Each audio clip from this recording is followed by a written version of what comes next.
Hey Pips, welcome back to my channel. This vlog is all about our spontaneous trip to Siquijor Island. So come join me on this chill adventure. Let's go. We started our journey by riding an air-conditioned series bus from South Bus Terminal in Cebu going to Liloan Port in Santander. The fare was 319 pesos. There are actually several ways to get to Siquijor from Cebu, but since this was such a last-minute trip, we just went with this route. From Liloan Port, we hopped on a ferry to Cebulan Port for only 130 pesos. FYI, there's a direct ferry from Cebu to Siquijor, but it's only available once a day, at 2 a.m. Once we arrived at Cebulan Port, we rode a tricycle going to Dumaguete Port for 150 pesos. Super easy and convenient. Good thing we booked our ocean jet tickets online for 365 pesos, so we skipped the long lines and walked straight in. Our boat to Siquijor was scheduled at 5 p.m., so we had a bit of waiting time at the Dumaguete Port terminal. It was finally time for us to board the ocean jet ferry. The staff assisted us to our designated seats, which were air-conditioned and comfy enough for the 1-hour ride. There were also TVs on board playing some tourist destinations. We're now seated and ready to go. Vibes are so chill inside and the ride's smooth so far. We finally arrived at Siquijor Port, and the first thing that greeted us was this super cute and iconic sign that says, "Welcome to Siquijor." Right across the port, we saw the famous Saint Francis of Assisi Church, one of the oldest churches in the country. It's so simple but so beautiful. The vibes were calm, solemn, and kinda spiritual to be honest. Like Siquijor was already telling us to pause and be present. We also passed by Siquijor Boulevard, which was right by the sea. Super chill spot if you just wanna walk, watch the waves, or have a little seaside moment. We rented a motorbike for only 300 pesos per day, a total must for exploring the island. Time to ride in style. It was time to hit the road and head to our home for the night. After around 45 minutes to an hour of driving and vibing, we finally arrived at Mad Monkey Hostel in Lazy. We booked our stay online for only 600 pesos per night, which is honestly a steal for backpackers or chill budget travelers like us. The place was so laid back. It's not super fancy, but it's got everything we need. There were other travelers lounging, some just came from swimming. It felt so young, free, and friendly. You could literally make friends if you wanted to. The rooms were decent, perfect for a night's rest after a day of exploring. No luxury stuff, but it had the essentials, plus the vibe was 10 out of 10. We're good for the night. There's a crazy foam party by the pool that night.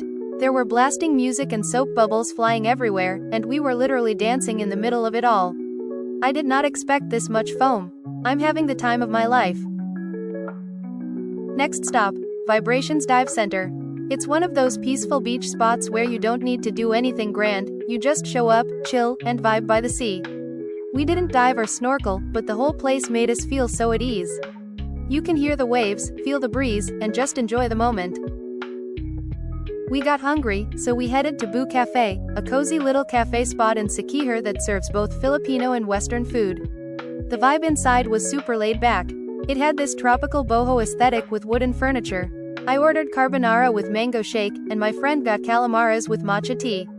There was also this view from the outdoor seats, lots of greenery and a slight glimpse of the sea if you looked far enough. It definitely gave us the little pause we needed. Next stop, Paladin Beach. One of the most famous beaches in Siquijor, and it did not disappoint. White sand, tall coconut trees, and the water was so calm and clear. We were there just in time for golden hour, and the whole place had this postcard-worthy glow.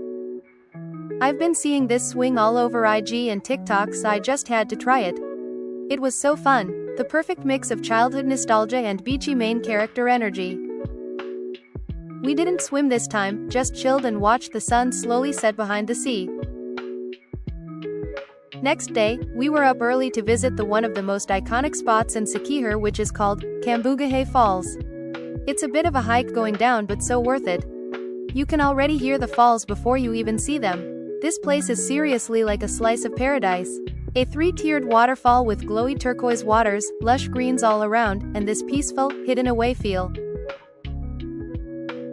And of course, we had to try the trending ferry walk. So basically, they tie a rope above the water, and you hold onto it while someone gives you a push. Then you move your feet like you're walking on water in circles. Sounds easy? Nope lol, but it looks so magical on cam. It was such a fun experience. And we even got to try the rope swing jump too. You hold onto a thick rope, swing Tarzan style, and drop straight into the water. Major adrenaline rush. We jumped, swung, laughed, screamed. Total core memory unlocked. Cambugahay was definitely one of my fave spots of this trip. After all that action, we slowed things down and made a peaceful stop at the Lazy Church, also known as the San Isidro Labrador Parish. It's one of the oldest and most historic churches in the country. Right across the street is the Lazy Convent, and OMG, it's huge. It's actually one of the biggest and oldest convents in the Philippines. Of course, we had to stop by Haputanan Cafe, aka the place with the broomstick ride, for your witchcore photo dreams.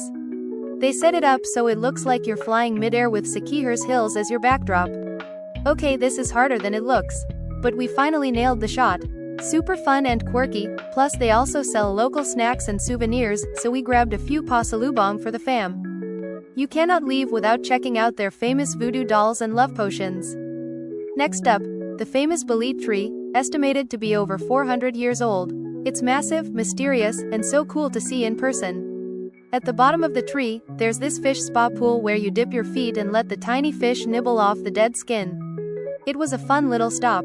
Creepy tree plus spa combo? Only in Siquijor. After all the adventures, we made a quick but super memorable last stop at Pitigo Cliff.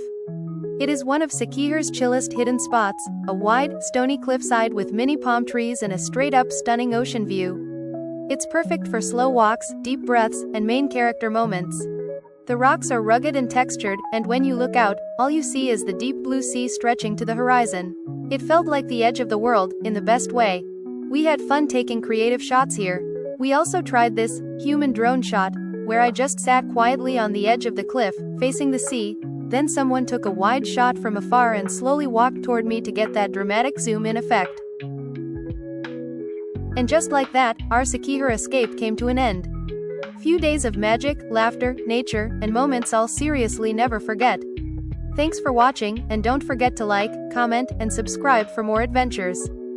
See you in the next vlog. Bye bye.